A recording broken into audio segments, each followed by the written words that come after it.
Dear student of ninth class, today we are going to start your exercise 8.2. In exercise 8.2, first question is ABCD is a quadrilateral. ABCD हमारे पास एक quadrilateral है. ये एक quadrilateral है. A, B, C and D. In which P, Q और S are the midpoint of the side AB. AB का midpoint है P, BC का midpoint है Q, CD का midpoint R और इसका midpoint AD का midpoint है S. AC is a diagonal और AC diagonal है. ये आपके पास diagonal है. प्रूव करना है फर्स्ट पॉइंट में. Prove that as are parallel to AC and as are equals to half of AC.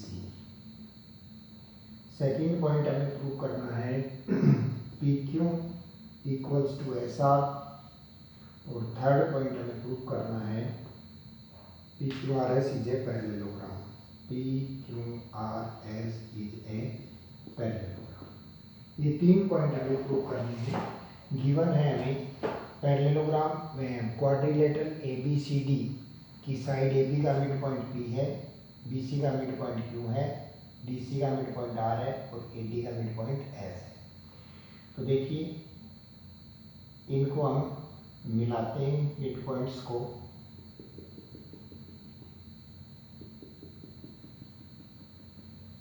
ये शेप हमारे पास आती है PQRS. सबसे पहले में प्रूव करना है SR parallel to AC.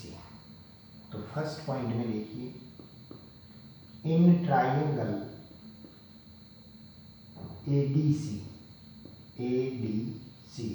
ADC triangle में हमारे पास क्या है AS equals to SD equals to half of AD given है.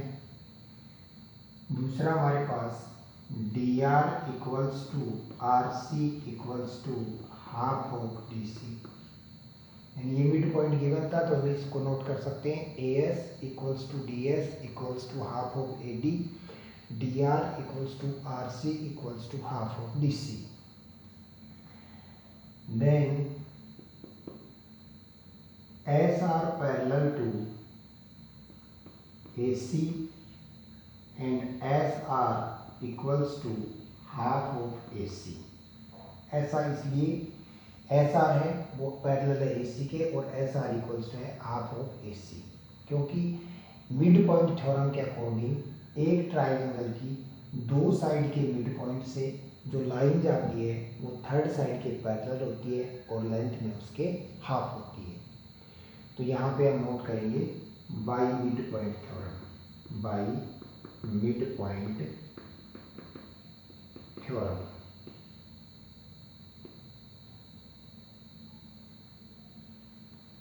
तो ये हमारे पास भी है मिड पॉइंट थ्योरम से ये हो जाएगा आपके पास.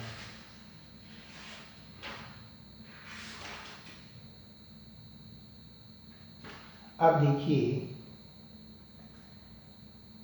PQ equals to SR. PQ को SR के इक्वल प्रूव करना है. तो सेकंड ये इक्वेशन फर्स्ट हो गई हमारे पास. फिर हमारे पास इन ट्राइंगल ABC ट्राइंगल में हमारे पास AP equals to PB equals to half of AB, BQ equals to QC equals to half of BC. Then PQ parallel to AC and PQ equals to half of AC. देखिए AB का mid point ये है तो AP equals to PB equals to half of AB, BQ equals to QC equals to half of AB, half of BC. Then PQ parallel to AC and PQ equals to half of AC by midpoint theorem. By mid point theorem से equation second.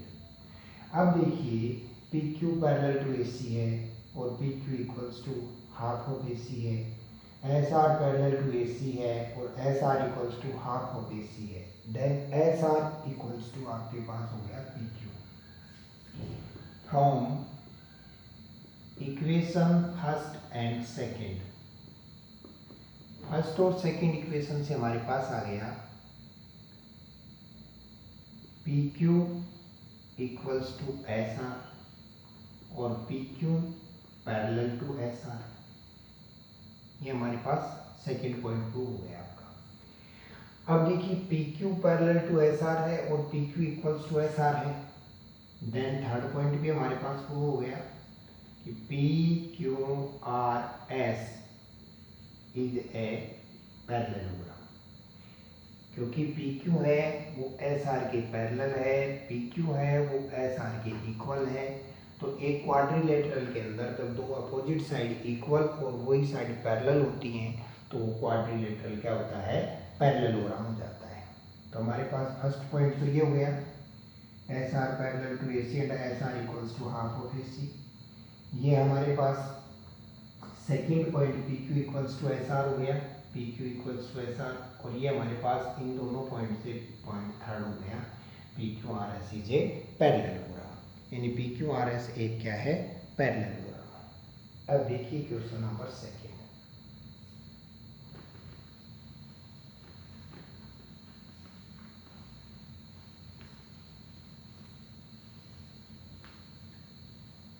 Question number second में हमारे पास क्या है, ABCD is a rectangle, ABCD हमारे पास एक rectangle है,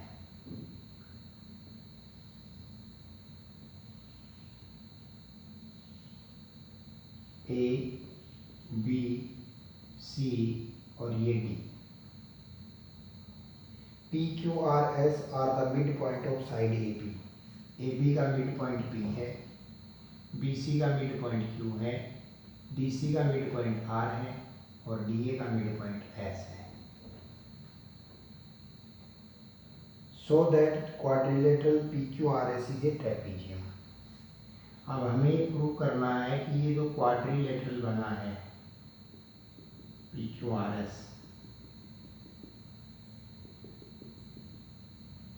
ये quadrilateral, so that PQRS is a rhombus, इसको हमें एक रोम्बस प्रूव करना है PQRS को। अब रोम्बस प्रूव करने के लिए हमें इसकी चारों साइड को क्या करना पड़ेगा, इक्वल, और चारों साइड को इक्वल करेंगे तो देखिए सबसे पहले हम ये डायगोनल बनाते हैं इसका, और इससे पहले जो क्वेश्चन किया था सेम उसी तरीके से इन ट्राइंगल ACD ट्राइंगल में हमारे पास AS equals to SD equals to half of AD, DR equals to RC equals to half of DC, then SR parallel to AC and SR equals to half of AC, equation first. In triangle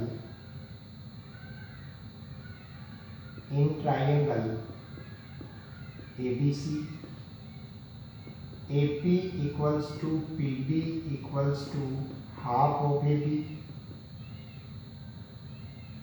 BC equals to QC equals to half of BC, then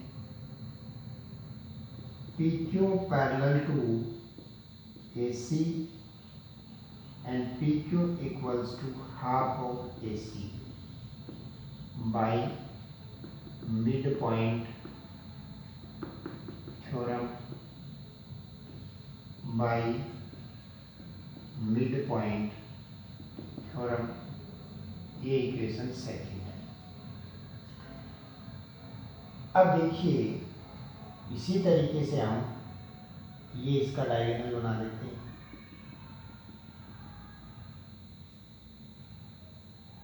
इस diagonal में हमारे पास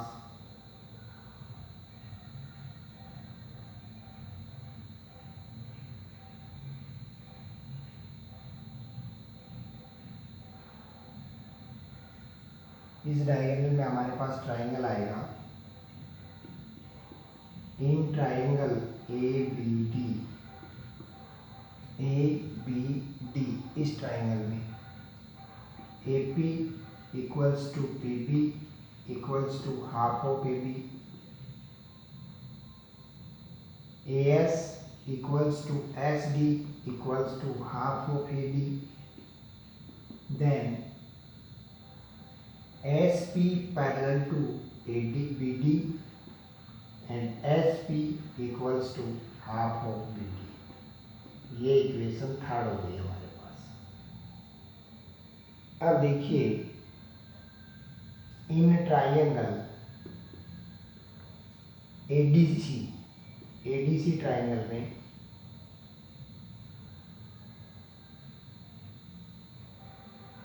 ADC नहीं, ABD था, DBC, in triangle BCD ले लीजिए। BCD में DR equals to RC equals to half of DC, BQ equals to QC equals to half of BC, then RQ parallel to DB and RQ equals to half of DB। ये equation आ गई 4। अब देखिए diagonal of a rectangle are equal, यानी एक rectangle जो होता है उसके डायगोनल इक्वल होते हैं, तो हम नोट कर सकते हैं AC equals to BD।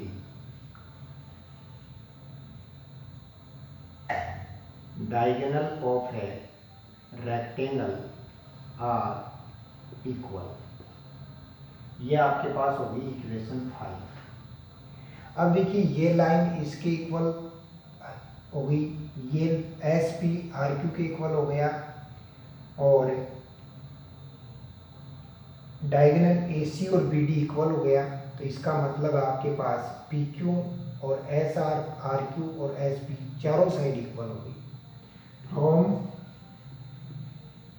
Equation first, second, third, fourth and fifth, पांचों इक्वेशन से हमारे पास क्या आ गया, PQ equals to QR equals to RS equals to SP, यानी चारों साइड इक्वल हो गई। अब चारों साइड इक्वल हो गई तो चारों साइड तो रेक्टेंगल में भी इक्वल होती है हमारे पास।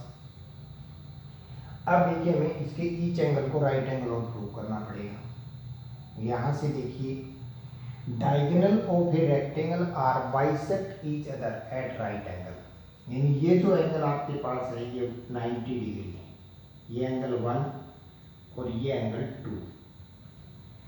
अब ये लाइन इसके पैरेलल थी, SR parallel to AC, then angle 1 plus angle 2 equals to 180, को इंटीरियर एंगल है, को इंटीरियर एंगल, और ये 90 है तो ये भी आपका 90 हो जाएगा। एंगल 1 प्लस 2 90 और 1 आपके पास 90 है, तो 90 plus angle 2 equals to 180, then angle 2 equals to आपके पास आ गया 90। अब अगर 290 है तो आपके पास ये जो एंगल 3 होगा ये भी 90 होगा, corresponding angle 3 equals to 90 corresponding angle. अब 390 है तो इसी तरीके से आपके पास Q भी 90 हो जाएगा, P भी 90 हो जाएगा और S भी क्या हो जाएगा, 90 हो जाएगा।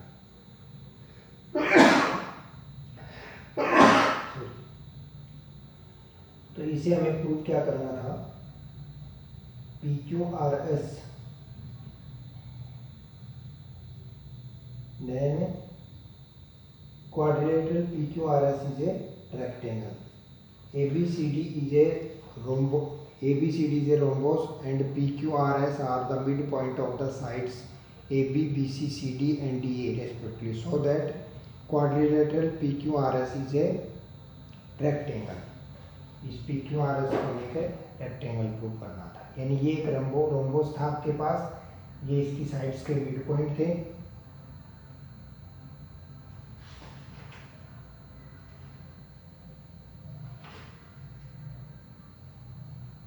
यानी ये क्वेश्चन नंबर 3 कर दिया हमने, 2 का नहीं है।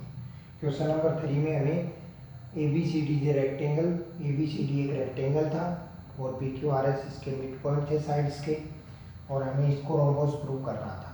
तो रोम्बोस अगर प्रूव करना है तो फिर ये तो करने की जरूरत नहीं होगी हमें, क्योंकि रोम्बोस तो आपके पास चारों साइड इक्वल होगी, और चारों साइड इक्वल होगी इसका मतलब ये आपके पास रोम्बोस हो गया। Then A B P Q R S is a rhombus, यानी पी क्यू आर एस क्या हो गया, रोम्बोस हो गया। तो इस तरीके से हम इसको प्रूव कर सकते हैं। अब देखिए क्वेश्चन नंबर 2, हमने 3 का पहले कर दिया था। Question number 2, A B C D J rhombus है, ए बी सी डी में एक रोम्बोस की बना है।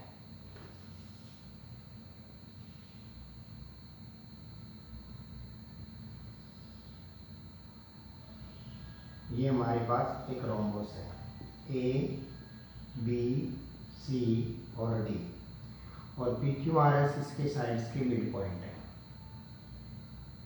P Q R S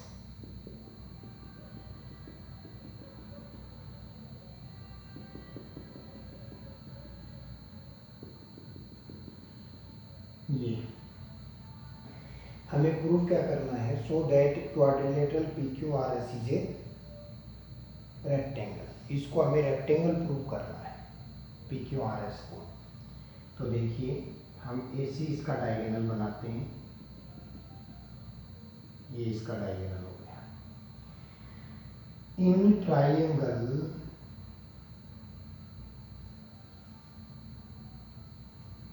triangle A B C triangle में A P equals to P B equals to half of A B, B Q equals to Q C equals to half of B C, then A C equals to, then P Q parallel to A C and PQ equals to half of AC by midpoint theorem। फिर इन triangle ABC AS equals to SD equals to half of AD, DR equals to RC equals to half of DC, then SR parallel to AC and SR equals to half of AC। ये हो गया हमारे पास। फिर देखिए equation first और ये equation second by mid point theorem. Equation first और सेकेंड से हमारे पास आ गया S R equals to P Q, ये इक्वेशन थर्ड हो गई हमारे पास। फिर हम इसको ऐसे डिवाइड करते हैं, हमारे पास इन ट्राइंगल एबीडी ट्राइंगल में A P equals to P B equals to half of A B, फिर A S equals to D S, A P B A in triangle A B D A S equals to D S या S D equals to half of A D, ये mid point हो गए। Then S P parallel to B D and SP equals to half of BD by midpoint theorem, equation third. फिर triangle BDC, in triangle BCD B Q equals to Q C equals to half of B C, D R equals to R C equals to half of D C, then R Q parallel to D B, R Q equals to half of D B by mid point theorem. ये आपके पास equation 4 from third and fourth. Third और fourth equation से हमारे पास आ गया S P equals to R Q. S P जो है वो आर क्यू के इक्वल है। अब देखिए अपोजिट साइड्स तो इक्वल होगी, इसके ईच एंगल को हमें राइट एंगल और प्रूव करना है। अब ईच एंगल को राइट एंगल प्रूव करने के लिए देखिए क्या करेंगे, ये ए बी सी डी एक रोम्बोस है और रोम्बोस है तो इसके जो डायगोनल होंगे वो राइट एंगल पे बाइसेक्ट करेंगे, यानी ये राइट एंगल है आपके पास, angle 1, angle 2, angle 3। Angle 1 plus angle 2, angle 1 plus angle 2 equals to 180, को इंटीरियर एंगल है एंगल, यानी दोनों को इंटीरियर लाइन इसके पैरेलल है तो दोनों को इंटीरियर एंगल है। 1 हमारे पास 90 है, 90 plus angle 2 equals to 180, then angle 2 equals to 90 degree आ गया। अब 2 जो है वो 3 का कोरोस्पॉन्डिंग है, angle 2 equals to angle 3 corresponding angle. अब 2 इक्वल्स टू 3 हो गया आपका, तो एंगल 3 भी आपके पास कितना हो गया 90, तो एंगल 3 90 हो गया। ये 90 तो ये आपका पास 1, इस दोनों का सम 180, तो ये 90 हो जाएगा, ये 90 तो फिर ये 90, वही आपका क्या हो जाएगा कोरोस्पॉन्डिंग, यानी चारों एंगल आपके पास इक्वल हो जाएंगे। तो देखिए आपके पास क्या क्या हो गया, P Q equals to S R, S P equals to R Q, और angle A equals to B equals to C equals to angle P equals to Q equals to R equals to S equals to 90 degree. अब opposite side equal हो गई और each angle right angle हो गया, इसका मतलब P Q R S is a rectangle, P Q R S एक rectangle हो गया।